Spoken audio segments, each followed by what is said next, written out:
you. Let's move to another exchange you had with Senator Cornyn. Last summer, 9 months ago, you were in front of this committee, and Senator Cornyn said, "Do you believe that all Americans are racist?" You replied, "Yes. I think that we all have implicit biases and racial biases." Yes, I do. So, Ms. Gupta, I ask you, against which races do you harbor racial bias? Senator Cotton, I do not. The yes was to say that all of us have implicit bias. This was an exchange also that Judge Garland had with Senator Kennedy during his hearing. I believe that we all have implicit bias. It doesn't mean that we are harboring any racism at all. These are unconscious assumptions and stereotypes that can get made. And I remember that summer in the exchange with Senator Cornyn that we were discussing systemic racism and implicit bias, and my response was to say that all of us have implicit bias. Well, to be precise, you said we all have implicit biases and racial biases. That's all. Every single American you accused of implicit bias and racial bias. So I'm asking you again, against which races do you harbor racial bias? I am quite aware that I know that I hold stereotypes that I have to manage. I'm a product of my culture. I'm a product, it's part of the human condition. I believe that, one of the reasons I believe that all of us are able to manage implicit bias, but only if we can acknowledge our own. And I am not above anyone else in that matter. I think implicit bias is something that is part of the shared human condition. So in the Trump administration, you strongly opposed the nominations to the federal courts of the following persons: Patrick Bumate, Michael Park, and Ada Brown, a Filipino-American, a Korean-American, and an African-American. Should members of those communities be worried that you harbor racial bias against them since you oppose those judges' nominations? I'm not sure I see how that connection is being made, Senator. The Leadership Conference for decades has reviewed the civil rights records of individual judicial nominees in Democratic and Republican administrations.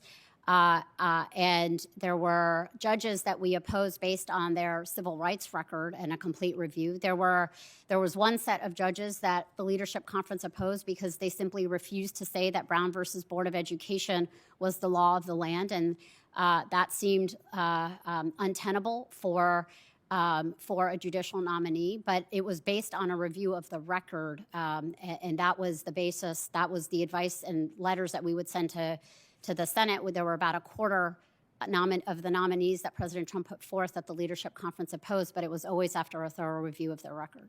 So it's your position then you can oppose someone's nomination on the merits without immediately and justly being accused of being racist or sexist because of their race or their sex?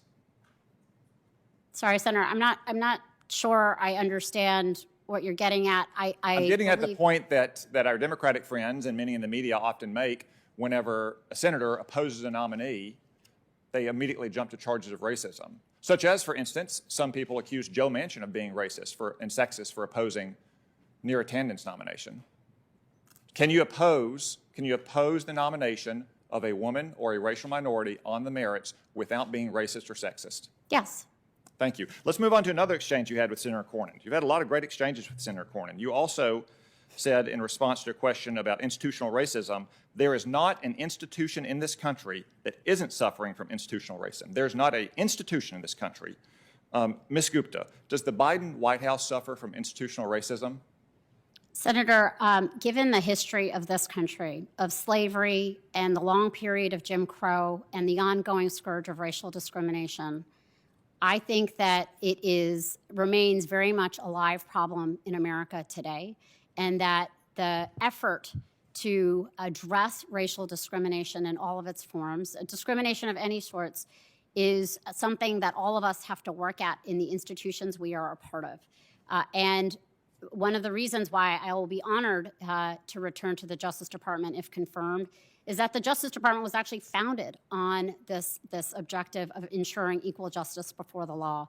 And the laws that Congress has enacted through the sacrifice and loss of life of Black Americans and Americans writ large, that is a kind of core function of the Justice Department is to enforce our federal civil rights laws and to fight discrimination where it happens for all Americans. So I'll just have the record reflect. I asked you simply, does the Biden White House suffer from institutional racism? And you didn't want to respond. My time is up here. I'll just say that I don't think you harbor racial bias towards any racial group or that you believe the Biden White House suffers from institutional racism.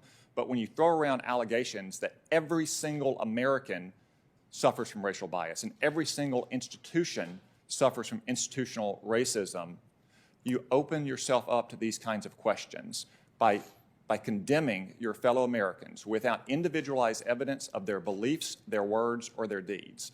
I think these statements were beyond the pale. I don't think really anybody truly believes them, nor should they be believed because they are so preposterous.